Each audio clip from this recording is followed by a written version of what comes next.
Hello and welcome back to Picture Astrology. In the first part of Bernie Sanders' horoscope analysis, we looked at some of the personality traits of Bernie Sanders and also tried to find out how to see Holocaust from his horoscope. In this video, we will try to explore some of the other aspects which include how he deviated towards the socialist mentality, the 2016 presidential campaign and the defeat in that against Hilary Clinton, and the prospects of 2020 campaign. So in the first video we saw that the ascendant of Bernie Sanders is Scorpio and Mars, the ascendant lord, is actually quite powerful. And people who have Mars very strong in horoscope, they are known to be very enterprising, and Mars and these enterprising people are generally associated with capitalist mentality. Mars doesn't like to share very easily. Mars is the planet of passion and desire. Mars wants to achieve, enterprise, do new things, and full of ambition for oneself. Now Mars is not someone who like to share and not someone who would care about a larger social welfare, which the socialist concept is all about.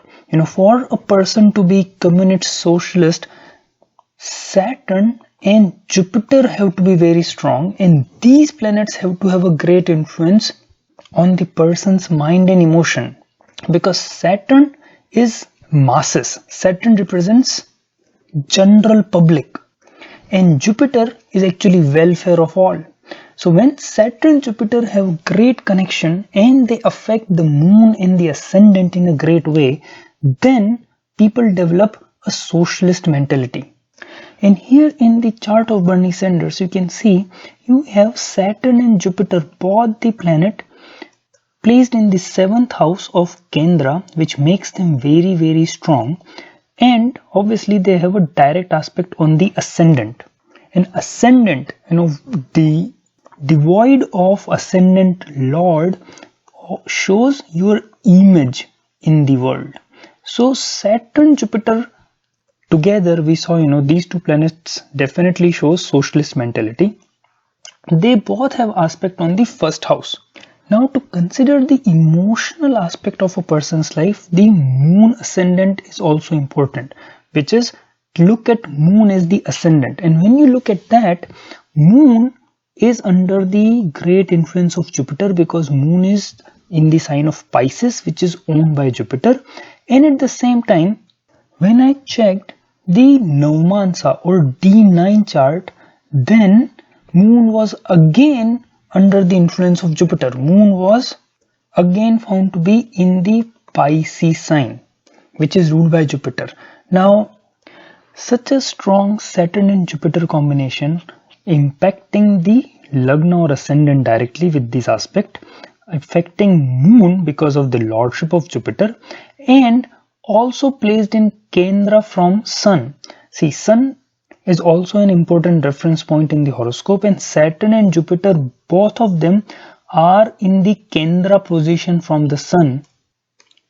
And when there are planets in the cardinal position, or see, if you look at Sun, Saturn and Jupiter are 10th from here, 10th house from this, which shows that the person will have a lot of efforts, or his soul will be driven by this Saturn-Jupiter combination, which actually makes a person talk a lot of things about idealism, and definitely gives a socialist mentality. Now another thing which I tried to look at was what kind of health issue this person can have, and it is very clear that heart could be a area of concern, because the 5th house contains moon with a lot of malefic influence, as we discussed in the first part of this video. 4th house, which somehow many people believe kind of influences your blood flow in the body, because 4th house is the place where heart resides.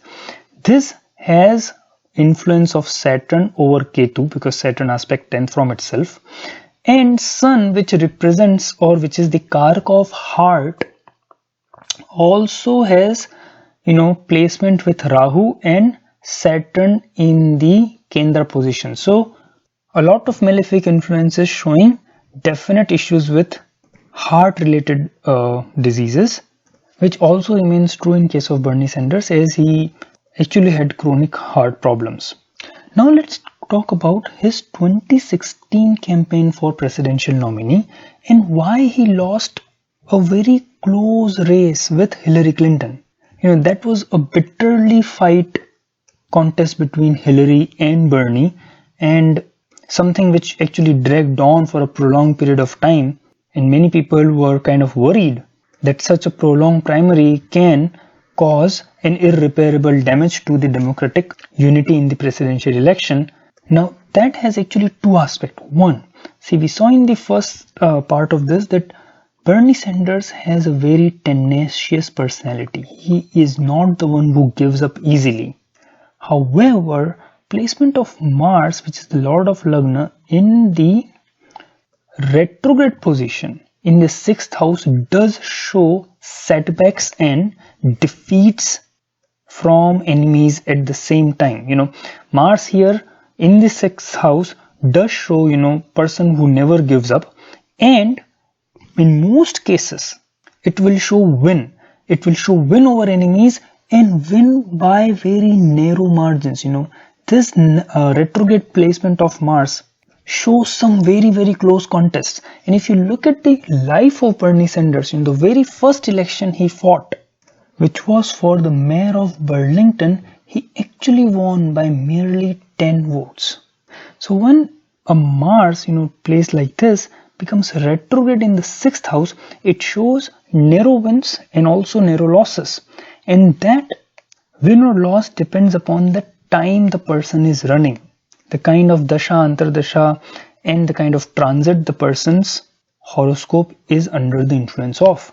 So what happened in July of 2016 when he actually conceded defeat and announced supporting Hillary Clinton was that up to July 2016 he was running the very favorable dasha of Jupiter, Saturn and Mercury, and this was the time which actually gave him a win in many primaries. He was pretty close to that nomination for presidential election. However, in July, the Mercury Pratyantar Dasha gave way to Jupiter, Saturn, Ketu Pratyantar. And Ketu being in the 4th house, see, 4th house is a very important house for kings. For any king, because king is supposed to be like a ruler of a vast land. And 4th house shows the landed property. So, a king generally doesn't own the country, okay? But he is still the most powerful person in that entire piece of land. Therefore, for any head of the state kind of position, there can be many different kind of Raj Yogas, but for somebody to be really the supreme power in a particular piece of land, the 4th house has to be very strong. There are good influences on 4th house. However, because of the Ketu Dasha starting, he had to give up that ambition of being a king at that time, and he actually had a very narrow defeat against Hillary Clinton. Now let's talk about how is the time right now for 2020. So from his horoscope, he is currently running the Jupiter Mahadasha, which is great, and also Mercury Antardasha, which is Mercury being placed in the 11th house of mass success, of social contact, and at the same time very well placed from Jupiter, in a trine position from Jupiter. This is a great time. And current Pratyantar of Saturn is also very favorable. So, and actually this combination is going to last till the primaries are decided. That means till the Democratic presidential candidate is decided. So at this moment, Bernie Sanders' chance to win the nomination looks very bright. the only way to be 100% sure about whether he will definitely win the presidential nomination or will be defeated by some other person is to see the horoscope of that opponent who is challenging Bernie Sanders. Because as I said, right now Jupiter, Mercury, Saturn, which is going to run till August, is a great time, much better time than 2016 when Bernie had to lose out by that narrow margin.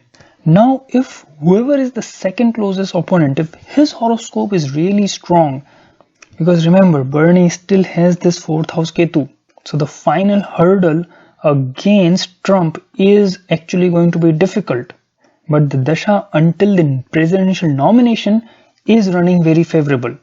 So if whoever is the second closest opponent, if his horoscope is really ultra strong and has a bigger Raj Yoga of being the president than Bernie, then there is a chance of an upset. However, what I'm going to do is I have analyzed the horoscope of Joe Biden as well, and I'm going to make video with the analysis of Joe Biden's horoscope strength and weaknesses, because he seems to be the closest candidate challenging Bernie Sanders this time. And with that analysis, we will find out whether it will be Joe or Bernie as the Democratic presidential candidate of 2020. So thank you guys for watching this video so far. Please do like and subscribe to my channel to continue to get more updates like this. Thanks again for watching and hope to see you again soon. Bye bye.